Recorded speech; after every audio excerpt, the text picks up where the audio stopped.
Les étalons juniors du Burkina Faso quitteront Ouagadougou le 29 janvier prochain pour le Niger. L'information a été donnée ce vendredi à Ouagadougou au cours d'une conférence de presse animée par le ministère des Sports et des Loisirs en collaboration avec la Fédération burkinabé de football. La Coupe d'Afrique des moins de 20 ans, c'est du 2 au 17 février prochain au Niger. Et à une semaine de ce rendez-vous des 20 ans, des moins de 20 ans, le Burkina Faso se prépare pour faire une participation honorable. La substance de cette conférence de presse dans ce magazine. Et puis la course à la succession du Camerounais Jean-Marc Ndiofang est ouverte. Et depuis mardi, le monde du jeu de dames est à Ouagadougou pour la 3e Coupe du Monde. Plus de 60 joueurs venus de 6 pays prennent part à la Coupe du Monde de jeu de dames dénommée Open International de Ouagadougou World Cup. Plus de précisions dans ce magazine. Mesdames et messieurs, bonsoir à toutes et à tous. Merci de choisir la RTB, la chaîne au cœur des grands événements pour vous informer sur l'actualité sportive nationale et internationale. Maradi, ville située à 650 km de Niamey, la capitale du Niger, accueillera le Burkina Faso à l'occasion de la 21e Coupe d'Afrique des Nations juniors. Et en prélude à cet événement, le ministère des Sports et des Loisirs et la Fédération burkinabé de football ont animé une conférence de presse. Le sujet principal, c'est la participation du Burkina Faso à l'occasion donc de cette CAN qui se tiendra du 2 au 17 février prochain. Rasmane Zoundi et Salif Ouedraogo pour le compte rendu. À cette 21e CAN Junior Niger 2019, le Burkina Faso sera à 540 km de Niamey, précisément à Maradi, ville qui accueille le groupe B, celui du Burkina Faso, du Sénégal, du Mali et du Ghana. La délégation officielle burkinabé, composée essentiellement de joueurs, staff technique et dirigeants, décolle le 29 janvier pour Maradi. Une seconde délégation quitte Ouagadougou le 31 janvier par la route.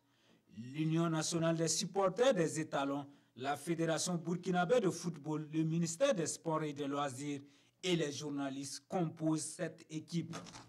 Ils ont échangé avec madame, notre consul au Niger. Ils ont échangé également avec le COCAN sur place, plus nos compatriotes à Maradi, dont on a pu réserver 2 hôtels et puis, je pense, une résidence.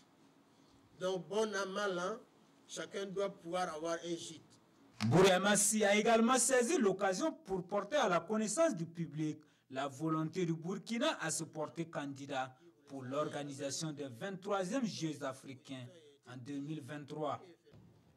Parce qu'au préalable, c'est nous que l'Union africaine avait sollicité pour les Jeux de cette année-là, 2019. Mais quand la transition est arrivée, avec tous les problèmes qu'on a eus, on a dû écrire à l'Union africaine pour leur dire nous ne pourrons plus accueillir les Jeux de 2019, il faut que vous ayez un plan B. Et c'est ainsi que donc l'Union africaine a fait appel au Maroc qui a accepté. La CAN U20 débute le 2 février prochain et l'entrée en liste du Burkina Faso, c'est le lendemain 3 février 2019 contre le Ghana.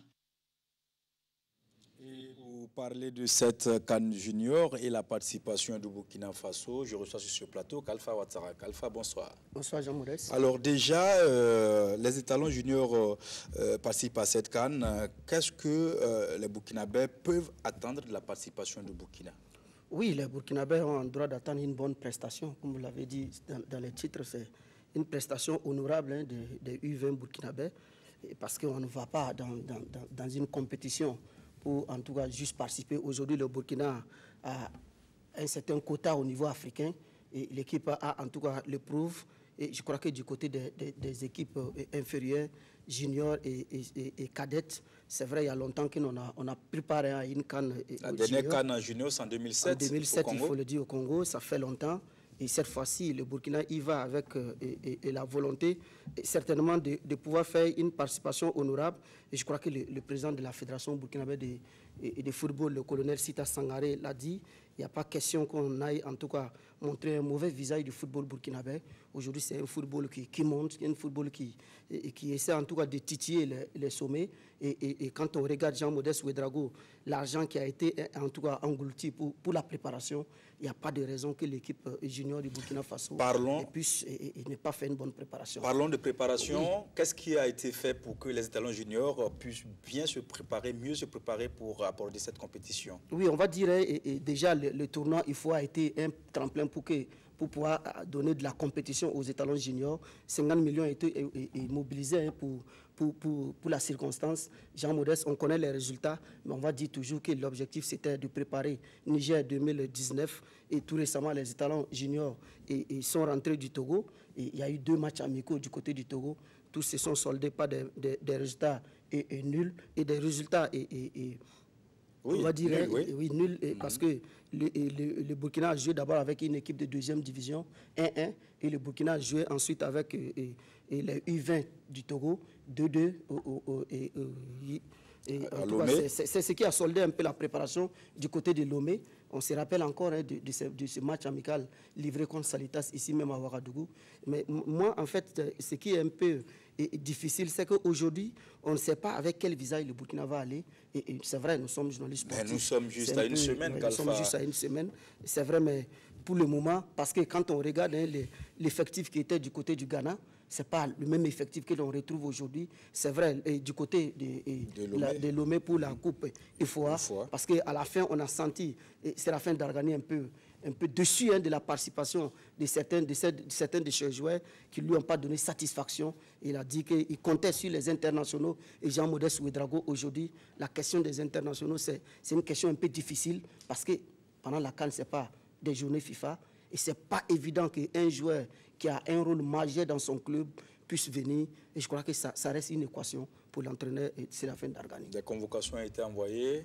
Aujourd'hui, est-ce qu'on a des nouvelles? Bon, pour le moment, je peux dire que les nouvelles ne sont pas rassurantes parce qu'il y a certains clubs déjà, comme la SEC d'Abidjan, qui a des éléments comme Faisal Tapsouba, qui on connaît ce qu'il représente dans cette équipe des U20. Et ce n'est pas évident que la SEC laisse venir un tel garçon, parce que la SEC, on a vu, la SEC s'est replacée, il faut le dire, dans la Ligue des champions africaines. Parce que la SEC a deuxième journée, la SEC a gagné, et la SEC aujourd'hui veut muser il n'y a pas d'obligation, parce que la FIFA n'oblige pas les équipes à libérer les joueurs. Et je crois que là, c'est là où, en fait, on se pose un peu de questions. Est-ce qu'il ne fallait pas travailler avec une ossature purement locale et sortir quelque chose de solide là-dessus et essayer maintenant l'apport des éléments qui vont être internationaux, parce que l'entraîneur compte au moins 13 joueurs internationaux sur lesquels il espérait. Aujourd'hui, on va peut-être... Il reste une semaine, comme vous l'avez dit. Certainement que d'ici là, il y aura des bonnes nouvelles. D'accord, Kalfa. Alors, parlez-nous un peu de la poule du Burkina. Ghana, Sénégal, Mali. Mais c'est assez lourd quand même pour le Burkina, quand on sait que ces pays-là sont des pays vraiment...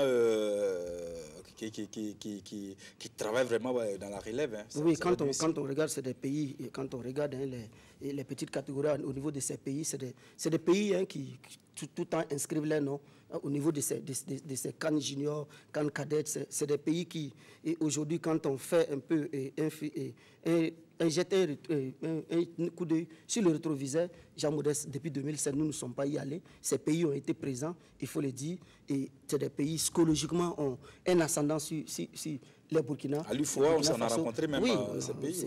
C'était un peu difficile parce que quand tu prends le Mali, il y a un travail qui a été fait, le Mali qui a de bons garçons au niveau de ces catégories. Ghana, c'est la même chose, même si on sait que le Ghana, qui est présentement du côté du Niger, a livré un match amical contre les juniors du Niger. 2-0 pour les juniors du Niger, oui. Tout à fait. Mais derrière, il y a le Sénégal aussi. C'est pas facile. Le premier match, c'est déjà le 3 février contre le Niger et contre le Mali.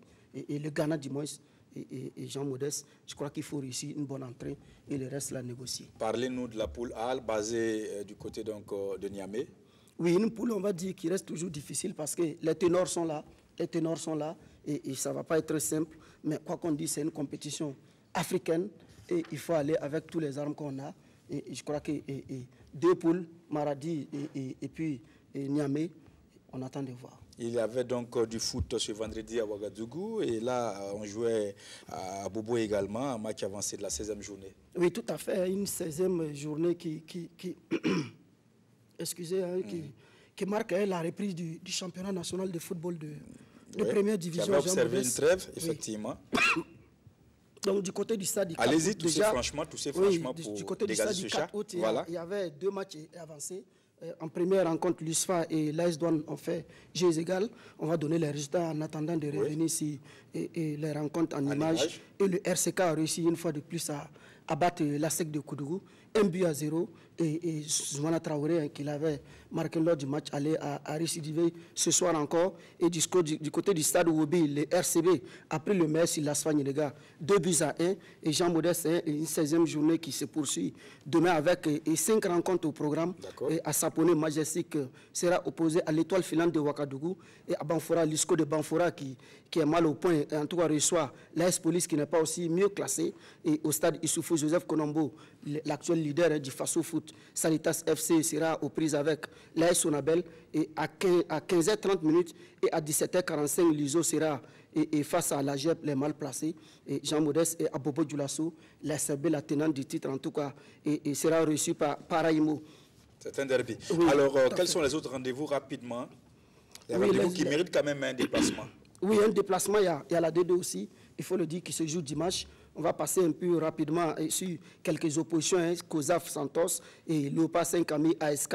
À Bobo, il y a IFA de Matroukou JCB, Kiko FC AS Eco et Jean Modeste. Il y a au programme aussi de ce week-end le judo et le karaté, parce que le judo, il y aura déjà du judo samedi du côté de la Maison des Arts Martiaux.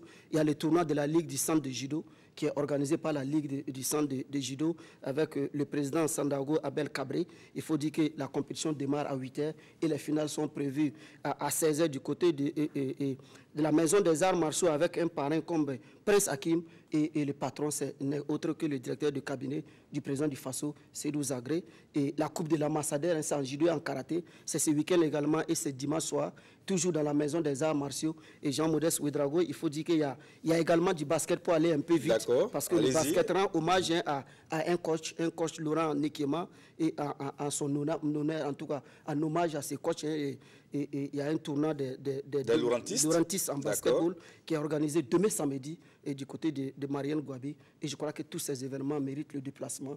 Et c'est une invite en tout cas à tous ceux qui aiment le sport de faire le déplacement. À partir de 16h, Marianne Gouabi. Merci Kalfa Ouattara. Cette fois sera-t-elle la bonne? La question taraude les esprits à l'AS Tema Bokin depuis 4 saisons. L'AS Tema Bokin qui évolue en 2e division cherche la montée dans l'élite du Faso Foot en vain. 2e avec 21 points au compteur à l'issue de la phase aller. L'AS Tema Bokin caresse l'espoir de représenter la province du Passoré en 1re division la saison prochaine.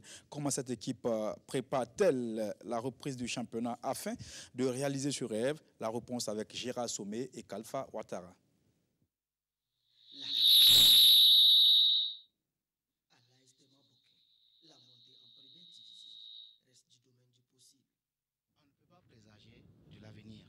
Nous, notre philosophie, c'est quoi?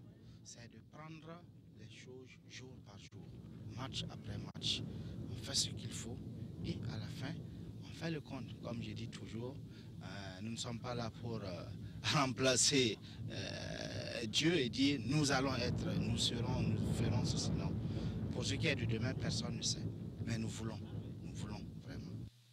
Au terme de la phase aller, le club de Bokin compte 21 points, 16 buts marqués contre 5 buts encaissés. L'AS Tema Bokin est classé 2e à la différence de buts derrière COSAF. Pour envisager sereinement la reprise, les acteurs sont à la tâche. Tous ont conscience qu'il faut réussir quelque chose cette saison. Cette année, vraiment, il y a beaucoup de choses qui ont été changées. Il y a la confiance, il y a l'expérience. Bon, c'est ça qui fait notre force cette année. Nous, on prend match par match. On prend match par match. Chaque match pour nous, c'est comme une finale qu'il faut remporter. Voilà, et chaque match pour nous, il faut gagner. Maintenant, si on sent qu'il y a de la place pour monter, on va la saisir. Si les acteurs pensent que l'appétit vient en mangeant, les dirigeants y affichent clairement l'ambition du club. Et notre ambition pour cette année, c'est de voir cette équipe monter en première division pour le grand plaisir non seulement de la population de Kéma-Bokin, de la province du Passoli et de la région du Nord. Le bon classement de la première phase aiguise l'appétit et l'AS de Mabokin peut compter sur son atout. Alaï Sawadko Sayouba, c'est le président du club, le fondateur. Donc, ceux qui font, qui font tout pour la gestion du club, même souvent, même, on n'a même pas besoin. La subvention, même la fédération, ils n'attendent même pas ça pour faire le paiement de joueurs. Donc, ça veut dire que c'est un gars qui est en train de faire un effort pour Tema Bokin. Et sincèrement, il faut l'encourager. Et nous-mêmes, nous l'encourageons. S'il y avait ces gens de personnes au Burkina, vraiment, on allait avoir vraiment des beaux football. Pour cette deuxième phase, l'équipe s'est renforcée en s'attachant les services de 2 avant-centres. En fait, on a renforcé quelques éléments parce qu'il y a des compartiments qui nous manquaient. Bon, on avait notre milieu gauche qui était seul dans son poste. On a essayé d'ajouter une deuxième. Bon, au niveau du gardien aussi, on a renforcé. À l'attaque également aussi, il y a eu des renforcements. Parce que vous savez, aujourd'hui, le mal même, le football burkinabé, c'est à l'attaque. On a des attaquants, mais on n'a pas de buteur. Sinon, ce n'est pas qu'on n'a pas des attaquants, on a des attaquants, mais on essaie de encore étoffer notre attaquant pour voir est-ce que ça va marcher. Sinon, il y a eu des renforcements. Le club fait la fierté de ses supporters. Des supporters qui devront toutefois rester fair-play. Cette équipe fait notre fierté. Lorsqu'elle joue, nous sommes très contents. Nous souhaitons qu'elle puisse accéder à la 2-1. Aux supporters, nous voulons qu'ils sachent raison garder. Dans un match de football, il n'y a que 3 résultats possibles, c'est-à-dire la victoire, le nul ou la défaite. Nous les exhortons à prôner toujours le fair play, quel que soit le résultat. Dimanche face au Canon du Sud, l'AS de Mabokin devra alors entamer sa longue marche vers l'élite du Faso Foot. La Ligue de football amateur était face à la presse jeudi dernier pour porter à la connaissance du public sportif burkinabé le bilan à mi-parcours du championnat national de football féminin. Un bilan satisfaisant selon la Ligue avec les étincelles en tête du classement et l'USO, tout comme chez les hommes, tire le diable par la queue. La Ligue nous apprend également que le championnat est riche en buts et en spectacles. Nong Bakouda et Salif Ouedraogo. Étincelle Football Club, étincelante depuis le début de la saison, les filles de Pascal Sawadgo terminent la phase aller invaincue et championne à mi-parcours avec 21 points sur 21 possibles. L'année dernière, c'était Étincelle avec 16 points comme goal à virage 21. USFA était à 16 points également comme goal à virage, avec goal à virage 20. Donc pour analyser un peu, on voit que les deux équipes leaders sont toujours à leur place avec une petite suprématie de Étincelle qui réaffirme sa suprématie effectivement en se différenciant un peu en termes de points avec l'équipe de USFA. 128 buts inscrits en 28 matchs de championnat féminin de première division, soit une hausse de 4 réalisations par rapport à 2017-2018. La moyenne de buts par match est 4,57. Le plus gros score a été enregistré lors de la 4e journée, 14-0 de l'USFA sur l'USO. La meilleure attaque avec 42 réalisations et la meilleure défense avec 3 buts encaissés porte la marque des étincelles. Salimata Sempore est meilleur goléador avec 20 réalisations. En 28 matchs, 27 victoires et 1 nul sont enregistrés dans cette première partie de saison. Danta Athletic Club est l'équipe la plus avertie avec 10 cartons jaunes sur les 49 distribués lors des 28 rencontres. Les arbitres sont accrédités d'une moyenne de 10-17 sur 20. L'Union sportive de Ouagadougou est aussi l'antenne rouge chez les dames avec 0 points, moins 44. Par contre, les promus du Racing Club de Bobo Dioulasso occupent le 3e rang derrière l'USFA. Le championnat national D1 féminine reprend ses services le 27 janvier prochain. On reste avec Salif Ouedraogo pour parler de la deuxième journée de la Ligue africaine des champions. Le week-end dernier, la Ligue des champions africaine était à sa deuxième journée. Le Oroya de Guinée est tombé face à Orlando Pirates. L'Espérance de Tunis s'impose 2-0 face à Platinum et la SEC d'Abidjan arrache la victoire sur la plus petite des marques, 1-0 devant le Lobby Star. Tour des stades avec Salif Ouedraogo. Après sa défaite lors de la première journée, la SEC d'Abidjan s'est relancée dans le groupe A face aux Nigériens de Lobby Star. Ahmed Hervé Diomandé sur pénalty permet aux Mimo de s'imposer 1-0. De l'autre côté, Stemba Joané réalise le doublé pour la victoire de 1 de Mamelodi Sundowns sur le leader de Casablanca.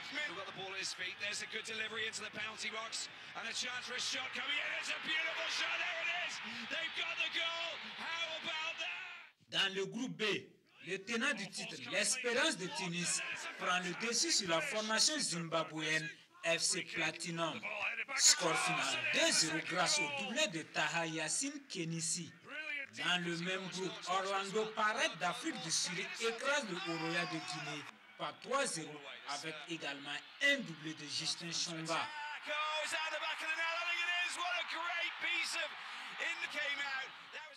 Le tout-puissant Mazembe, vainqueur de la compétition en 2015, a lourdement chuté dans le groupe C devant le club sportif de Constantine. Score final 3-0. Pendant ce temps, dans l'autre rencontre, le club africain de Tunisie s'est imposé chez les Samba Boys d'Ismaïli 2-1. 2 buts sur pénalty transformés par le même homme, Ghazi Ayadi. À Kinshasa, dans le groupe D, l'AS Vita Club s'est baladé 5-0 face aux Tanzaniens de Simba Sport Club. Là aussi, il y a eu un doublé, signé Jean-Marc Makouzou.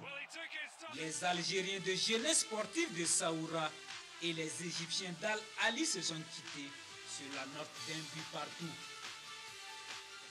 La troisième journée de la Ligue, des phases de poule de la Ligue africaine des champions interviendra le week-end prochain. La journée communautaire en loisirs, c'est l'idée de la direction générale des loisirs qui entend marquer les esprits et contribuer à la cohésion sociale. Au menu des activités, la pétanque, du Scrabble, jeux de dames, belote, échecs, etc. C'était le week-end dernier à l'ISS-DH. Idrissa Warga et Mariam Ouattara.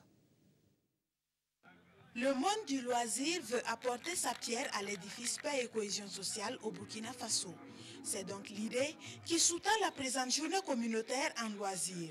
Et pour l'occasion, toutes les fédérations concernées ont répondu présentes.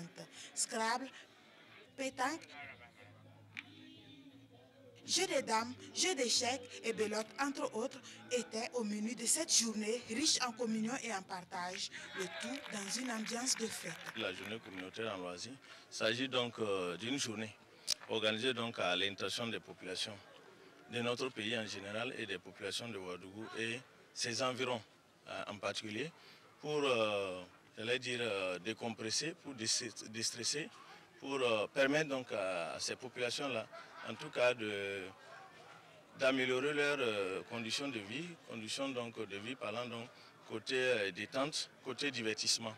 Parce qu'il faut le dire, cette activité, les populations se l'ont appropriée et nous devons vraiment dire merci. Placé sous les thèmes évocateurs pour la construction d'une nation de paix et épanouie, pratiquons ensemble le loisir. Cette journée a connu la participation de 27 joueurs de Scrabble, 16 joueurs de belote, 20 joueurs de dames issus de 11 clubs et 54 doublettes de pétanque. Quand on prend le contexte actuel de notre pays, alors il faut dire qu'il y a un certain psychose qui a atteint donc les populations. Nous avons estimé que pour apporter donc notre touche, notre contribution au bien-être des populations, il est important donc d'organiser ce genre d'activités pour amener les populations et à dompter dans cette psychose, à se déstresser, à se divertir, tout chose qui peut les aider donc à vaquer sainement à leurs occupations et à pouvoir en tout cas continuer donc de contribuer au développement de nos pays. L'enceinte de l'Institut a dû refuser du monde. C'est la preuve que les populations ont adhéré vraiment à l'activité. Les meilleurs de chaque discipline repartent avec des attestations, des enveloppes financières et bien d'autres lots. Rendez-vous est pris pour le week-end prochain au parc Bangrewego pour le week-end de loisirs des personnes vivant avec un handicap. Et puis, je le disais en titre, les damis de plusieurs pays du monde sont à Ouagadougou à l'occasion de la 3e Coupe du monde de jeux de dames.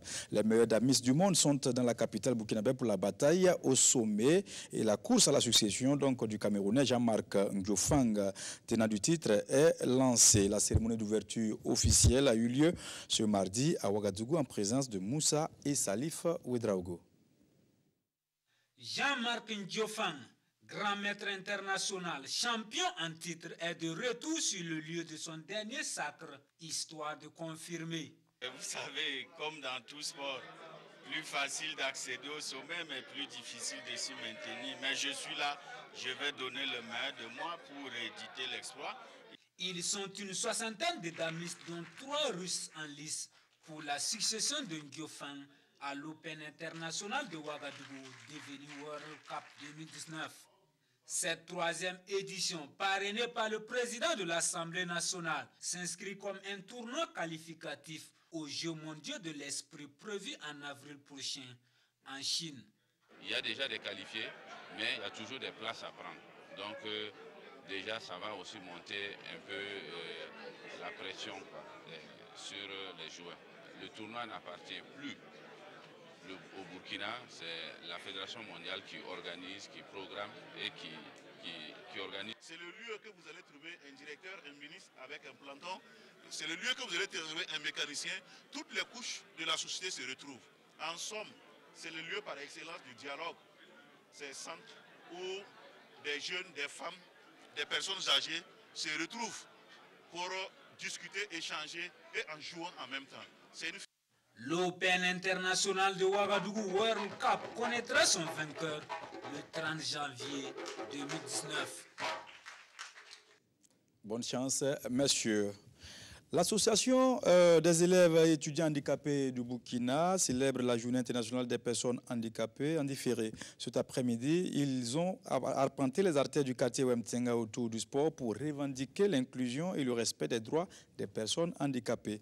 Le point de départ, la maison de l'étudiant handicapé à Wemtenga. Siedilare Yen et Samira Sana, Aboulay Kaboré pour la voix.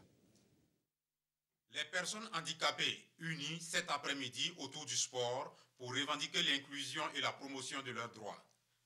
Élèves, étudiants et travailleurs ont répondu à l'appel de l'Association des élèves et étudiants handicapés du Burkina Faso avec un objectif commun. Nous voulons interpeller nos autorités, voilà, parce qu'au niveau de l'université, nous avons toujours des problèmes. Voilà, et ces problèmes-là sont vraiment récurrents. C'est vrai que nous fait beaucoup, l'université fait beaucoup, mais ce n'est pas suffisant. Voilà. Nous voulons des bourses pour les élèves et étudiants handicapés du Burkina Faso. Voilà. Nous voulons des matériels, voilà. Surtout que nous sommes dans le système LMD, où il faut des matériels informatiques. Voilà, donc c'est l'occasion que nous lançons aux bonnes volontés et surtout aux autorités. Le sport se définit à tous les niveaux. Je pense que c'est un acte fort qu'ils viennent de poser aujourd'hui et ils sont à féliciter. Au niveau du matériel dont il faisait cas tout à l'heure, la promesse a été faite et je crois savoir que dans les jours et mois à venir, ce sera une réalité à tous les niveaux. Parce que c'est un engagement fort du président du Faso et il tient à respecter cet engagement. Au-delà de cette activité sportive, un panel sera organisé ce 26 janvier dont le thème sera axé sur la contribution des personnes handicapées au développement socio-économique du Burkina Faso. Ces activités sont inscrites dans le cadre de la Journée internationale des personnes handicapées qui s'est tenue le 3 décembre dernier. C'est tout pour ce soir. Bonsoir, mesdames et messieurs. À très bientôt.